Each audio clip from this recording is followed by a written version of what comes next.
আকাশবাণী আগরতলা। স্থানীয় সংবাদ পড়ছি চন্দন লেখাপাল। এখনকার বিশেষ বিশেষ খবর হলো 2024 সালের নিট ইউজির কাউন্সেলিং এর প্রথম পর্ব আগামী 14 আগস্ট থেকে শুরু হচ্ছে। গ্রাহক সন্তুষ্টির তালিকায় আগরতলা বিমানবন্দর দেশে 10ম স্থানে উঠে এসেছে। প্রধানমন্ত্রী নরেন্দ্র মোদী বলেছেন যে দেশের জিডিপি 8% হারে বেড়েছে এবং শীঘ্রই তৃতীয় বৃহত্তম অর্থনীতিতে সারা বিশ্বের মধ্যে ভারত উঠে আসবে। প্যারিসে আয়োজিত 33তম অলিম্পিকে আজ ভারতের ঝুলিতে আরও একটি পদক এসেছে। এবারে আসছে বিস্তারিত সংবাদে। 2024 সালের নিট ইউজির কাউন্সেলিং এর প্রথম পর্ব আগামী 14 আগস্ট থেকে শুরু হচ্ছে। রাজ্যসভায় সম্পূরক প্রশ্নের জবাবে স্বাস্থ্য প্রতিমন্ত্রী অনুপ্রিয়া প্যাটেল বলেন যে সুপ্রিম কোর্টের আদেশ অনুসারে কাউন্সেলিং 4 পর্বে অনুষ্ঠিত হবে।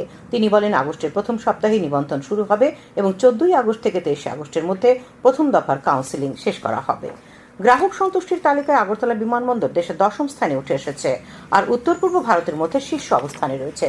আজ আগরতলা বিমানবন্দরের সহকারী জেনারেল ম্যানেজার জেম্পো হাকেব জানিয়েছেন দেশের 61টি বিমানবন্দরের সমীক্ষার পর বিমানবন্দর কর্তৃপক্ষ এই অবস্থানের কথা জানিয়েছে। তিনি আরও জানান পরিষ্কার পরিচ্ছন্নতা, পরিবেশ, কেনাকাটার সুবিধা, এয়ারলাইন্সের কর্মী এবং নিরাপত্তা কর্মীদের সৌজন্য ইত্যাদি বিষয়ের উপর বিমানবন্দর কর্তৃপক্ষ সমীক্ষা করে। বিমানবন্দর কর্তৃপক্ষের অধিকর্তা কে সিমিনার নেতৃত্বে গ্রাহকদের স্বাচ্ছন্দ্যের সর্বোত্তম সুবিধা দেওয়া হচ্ছে বলে জানান শ্রী হাকিব।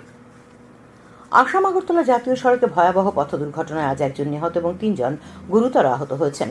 আসাম আগরতলা জাতীয় সড়কের চুরাইবাড়ি থানার শনিছড়া এলাকায় আজ কাকপুরে বাগবাসার দিক থেকে আসা 16 চাকার ডাম্পারের সঙ্গে চুরাইবাড়ির দিক থেকে আসা 12 চাকার ট্রাকের মুখোমুখি সংঘর্ষ হয়। দুই গাড়ির চালক এবং সহচালকরা গুরুতরভাবে আহত হন।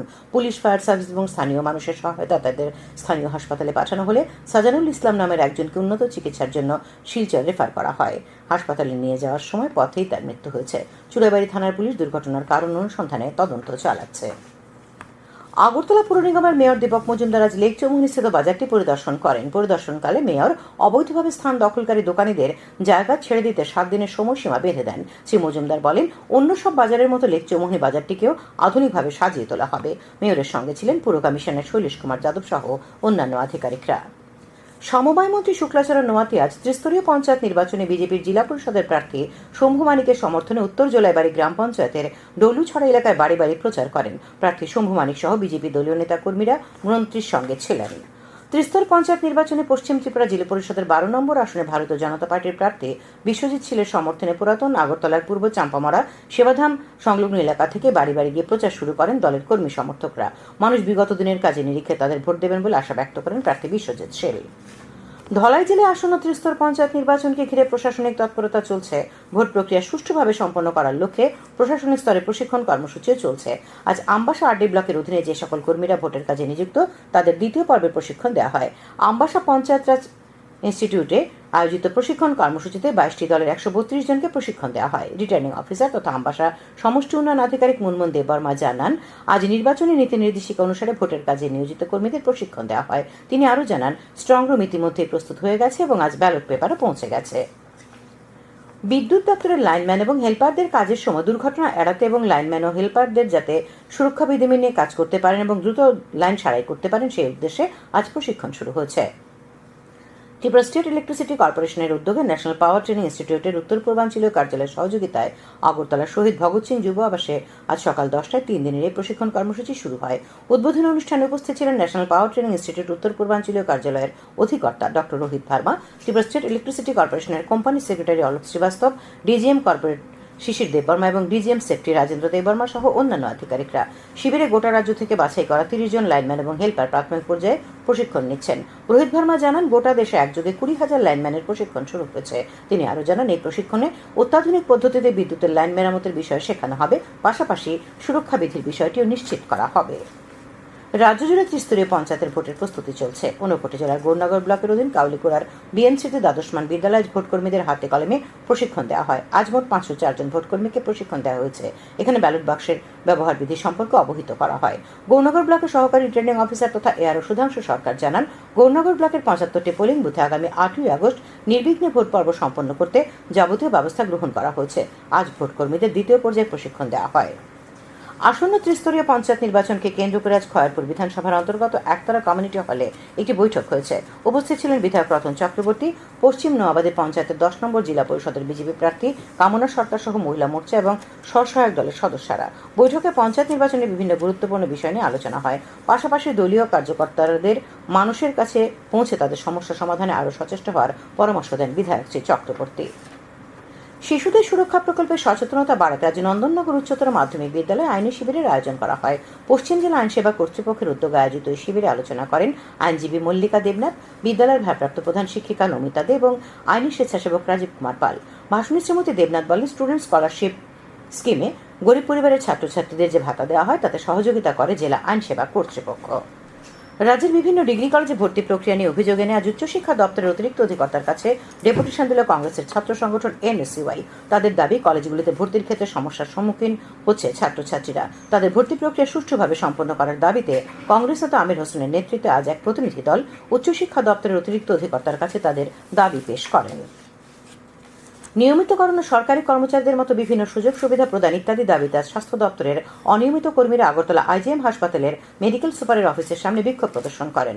স্বাস্থ্য দপ্তরের অনিয়মিত কর্মচারী সংগঠনের সম্পাদক রতন দেবনাথ জানিয়েছেন, স্বাস্থ্য দপ্তরে থাকা 950 জন কর্মীকে অবিলম্বে নিয়মিত করা এবং সরকারি কর্মচারীদের মতো সুযোগ সুবিধা প্রদানের দাবিতেই ছিল এই কর্মসূচি। খবর প্রচারিত হচ্ছে আকাশবাণীর আগরতলা কেন্দ্র থেকে। প্রধানমন্ত্রী নরেন্দ্র মোদী বলেছেন যে দেশের জিডিপি 8% হারে বাড়ছে এবং শীঘ্রই ভারত বিশ্বের তৃতীয় বৃহত্তম অর্থনীতিতে পরিণত হবে। আজ নতুন দিল্লিতে জার্নি টুয়ার্ডস বিকশিত ভারত আর পোস্ট ইউনিয়ন বাজেট 2024-2025 শীর্ষক সম্মেলনের উদ্বোধনী অধিবেশনে ভাষণ দিতে গিয়ে শ্রী মোদী বলেন, মহামারীর সঙ্গে লড়াই করার পরেও ভারত নতুন উচ্চতায় পৌঁছেছে। প্রধানমন্ত্রী বলেন, সরকার যে গতি ও মাত্রায় পরিকাঠামো নির্মাণ করছে তা নজিরবিহীন। তিনি বলেন, মূলধনী ব্যয়কে সম্পদ বিনিয়োগের সবচাইতে বড় উৎপাদনশীল মাধ্যম বলা হয়। তিনি বলেন, 2004 সালে ইউপিএ সরকারের প্রথম বাজেটে মূলধনী ব্যয় ছিল প্রায় 90,000 কোটি টাকা এবং 2014 সালে তা বেড়ে হয়েছে 2 লক্ষ কোটি টাকা। প্রধানমন্ত্রী বলেন, বাজেটের আকার এখন 3 গুণ বেড়ে 48 লক্ষ কোটি টাকা হয়েছে। তিনি বলেন, সরকার বিভিন্ন মন্ত্রকের বরাদ্দ রেকর্ড পরিমাণে বাড়িয়েছে। প্রধানমন্ত্রী আরো বলেন, ভারতে একমাত্র দেশ যেখানে উচ্চ প্রবৃদ্ধি এবং কম মুদ্রাস্ফীতি রয়েছে। তিনি বলেন, গত 10 বছরে 25 কোটি মানুষ দারিদ্র্য থেকে বেরিয়ে এসেছেন। প্রধানমন্ত্রী বলেন, সরকার সহজে জীবনযাপন, দক্ষতা উন্নয়ন এবং কর্মসংস্থানের উপর বিশেষ নজর দিয়েছে। তিনি বলেন, কৃষকদের ন্যূনতম সহায়ক মূল্য প্রদানের ক্ষেত্রে বিশেষ লক্ষ্য রয়েছে। তিনি বলেন, আজ ভারতের নীতি, নিষ্ঠা, সংকল্প ও সিদ্ধান্ত সারা বিশ্বকে দেশে বিনিয়োগের জন্য আকৃষ্ট করছে। প্রধানমন্ত্রী বলেন, তাঁর সরকার প্রতিশ্রুতি মতো বিকশিত ভারতের লক্ষ্যে সম্পূর্ণ মনোযোগ দিয়ে কাজ করছে। এই সম্মেলনের আয়োজক confederation of Indian industry CIA এর লক্ষ্য হল প্রবৃদ্ধির জন্য সরকারের বৃহত্তর দৃষ্টিভঙ্গি এবং এই প্রচেষ্টায় শিল্পের ভূমিকা রূপরেখা উপস্থাপন করা। কেরালার মুখ্যমন্ত্রী পিনারাই বিজয়ন জানিয়েছেন, ভূমিধস বিধ্বস্ত ওয়ায়নাড জেলা থেকে এখনো পর্যন্ত 93টি মৃতদেহ উদ্ধার করা হয়েছে। তিরুবনন্তপুরমে সাংবাদিকদের তিনি বলেন, 34টি মৃতদেহ শনাক্ত করা হয়েছে, যার মধ্যে 18টি স্বজনের কাছে তুলে দেওয়া হয়েছে। আহত 138 জনকে বিভিন্ন হাসপাতালে ভর্তি করা হয়েছে। এদিকে মালাপ্পুরম জেলার পথুকালে চালিয়া নদী থেকে ভূমিধসের পর ভেসে যাওয়া 16টি মৃতদেহ উদ্ধার করা হয়েছে। মুখ্যমন্ত্রী জানান, ওয়ায়নাডে 45টি ত্রাণ শিবির খোলা হয়েছে এবং শিবিরগুলিতে ইতিমধ্যে 3069 জন আশ্রয় নিয়েছেন। ঝাড়খণ্ডের চক্রধরপুর রেলওয়ে বিভাগের অন্তর্গত পোটাবেদা গ্রামের কাছে বারাবাম্বু এবং খারসাওয়া রেলওয়ে স্টেশনের মধ্যে আজ সকালে হাওড়া মুম্বাই মেলের 18টি বগি লাইনচ্যুত হওয়ায় 2 জন যাত্রী নিহত এবং অনেক যাত্রী আহত হয়েছেন। ত্রাণ উদ্ধার অভিযানে B4 কোচ থেকে 2 যাত্রীর মরদেহ উদ্ধার করা হয়। আহত যাত্রীদের স্থানীয় হাসপাতালে ভর্তি করা হয়েছে।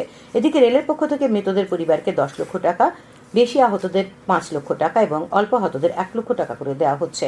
এদিকে ঝাড়খণ্ড সরকারও অর্থ সাহায্যের কথা ঘোষণা করেছে। সারা ভারত কৃষক সভার রাজ্য সম্পাদক পবিত্র কর বলেছেন, জলসেচের অভাবে রাজ্যে আমন ধান চাষের বিরাট সমস্যা চলছে। এছাড়াও শ্রাবণ মাসে যে সমস্ত চাষ হয় সেসব জলের অভাবে ব্যাহত হচ্ছে। এই পরিপ্রেক্ষিতে সংগঠনের পক্ষ থেকে জল সম্পদ দপ্তরের মুখ্য বাস্তুকারের কাছে এক স্মারকলিপি দেওয়া হয়। স্মারকলিপিতে আমন চাষের জন্য জলসেচের ব্যবস্থা করার দাবি জানানো হয়। স্মারকলিপি প্রদানকালে রতন দাস, মধুসূদন দাস এবং সিদ্দিকুর রহমান উপস্থিত ছিলেন। খেলার খবর। প্যারিসে আয়োজিত 33তম অলিম্পিকে আজ ভারতের ঝুলিতে আরও একটি পদক এলো। মনু ভাকর এবং Sarabjot Singh mix 10 metre air pistol শুটিংয়ে আজ কোরিয়াকে হারিয়ে ব্রোঞ্জ পদক দখল করেন। রাষ্ট্রপতি দ্রৌপদী মুর্মু মনু ভাকর এবং সরবজোৎ সিংকে অভিনন্দন জানিয়েছেন। সামাজিক মাধ্যমে রাষ্ট্রপতি বলেছেন, একই অলিম্পিক গেমসে ভারতের প্রথম মহিলা শুটার হিসেবে 2টি পদক জিতে মনু ভাকর ইতিহাস সৃষ্টি করেছেন। রাষ্ট্রপতি বলেন, তারা জাতিকে অত্যন্ত গর্বিত করেছেন। তিনি ভবিষ্যতে মনু ভাকর এবং সরবজোৎ সিং এর প্রভূত সাফল্য কামনা করেন। প্রধানমন্ত্রী নরেন্দ্র মোদী মনু ভাকর এবং সরবজোৎ সিংকে অভিনন্দন জানিয়েছেন। তিনি সামাজিক মাধ্যমে বলেন, ভারতীয় শুটাররা দেশকে গর্বিত করে চলেছেন। তিনি বলেন, দুজনেই দারুণ দক্ষতা দেখিয়েছেন। প্রধানমন্ত্রী বলেন, ভারত তাতে অত্যন্ত আনন্দিত। তিনি আরো বলেন, মনু ভাকরের টানা 2টি অলিম্পিক পদক তার ধারাবাহিক শ্রেষ্ঠত্ব এবং নিষ্ঠার প্রদর্শন করে। প্যারিসে আয়োজিত 33তম অলিম্পিকে ভারতের ভাজন কৌরাজ মহিলাদের তীরন্দাজি ব্যক্তিগত বিভাগে ইন্দোনেশিয়ার ডাব্লিউ মেসজোরকে হারিয়ে পরের রাউন্ডে খেলার যোগ্যতা অর্জন করেছেন। তার আগে আজই তিনি ইন্দোনেশিয়ার এসএন কামালকে হারান। আজ ভারতের চিরাগ শেট্টি এবং এস রাঙ্কি রেড্ডি পুরুষদের ব্যাডমিন্টন ডাবলসে গ্রুপ সিতে ইন্দোনেশিয়ান জুটির বিরুদ্ধে জিতেছেন। পুরুষদের হকি পুল বি ম্যাচে ভারত আজ আয়ারল্যান্ডের বিরুদ্ধে 2-0 গোলে জিতেছে। খুমলুং স্টেডিয়ামে আয়োজিত বীর বিক্রম স্মৃতি নকআউট ফুটবল প্রতিযোগিতার শেষ আটে উঠল বিনাপানি এফসি। আজ বিনাপানি এফসি 5-0 গোলে খুমলুং প্লে সেন্টারকে পরাজিত করে। দলের পক্ষে বিলাস দেববর্মা এবং অমিত জমাতিয়া 2টি গোল করেন। একটি গোল করেন বীরু দেববর্মা। আসরে 20টি দল অংশ নিয়েছে। আবহাওয়া আগামীকাল আকাশ সাধারণত মেঘাচ্ছন্ন থাকবে। দু এক জায়গায় বজ্র বিদ্যুৎ সহ হালকা থেকে মাঝারি পর্যায়ে বৃষ্টিপাতের সম্ভাবনা রয়েছে। তাপমাত্রা সর্বোচ্চ 33 ডিগ্রি সেলসিয়াস এবং সর্বনিম্ন 27 ডিগ্রি সেলসিয়াসের কাছাকাছি থাকবে। আজ দিনের সর্বোচ্চ তাপমাত্রা ছিল 34.4 ডিগ্রি সেলসিয়াস এবং সর্বনিম্ন 27 ডিগ্রি সেলসিয়াস। আগামী 24 ঘন্টায় রাজ্যের দক্ষিণ জেলায় ভারী বর্ষণের সতর্কবার্তা জারি করা হয়েছে। শেষ করার আগে খবরের বিশেষ অংশগুলি আরেকবার। 2024 সালের নেট ইউজি কাউন্সেলিং এর প্রথম পর্ব আগামী 14 আগস্ট থেকে শুরু হচ্ছে। গ্রাহক সন্তুষ্টির তালিকায় আগরতলা বিমানবন্দর দেশের 10ম স্থানে উঠে এসেছে। প্রধানমন্ত্রী নরেন্দ্র মোদী বলেছেন যে দেশের জিডিপি 8% হারে বাড়ছে এবং শীঘ্রই ভারত বিশ্বের তৃতীয় বৃহত্তম অর্থনীতিতে পরিণত হবে। প্যারিসে আয়োজিত 33তম অলিম্পিকে আজ ভারতের ঝুলিতে আরও একটি পদক এসেছে। স্থানীয় সংবাদ আজকের মতো এখানেই শেষ হলো।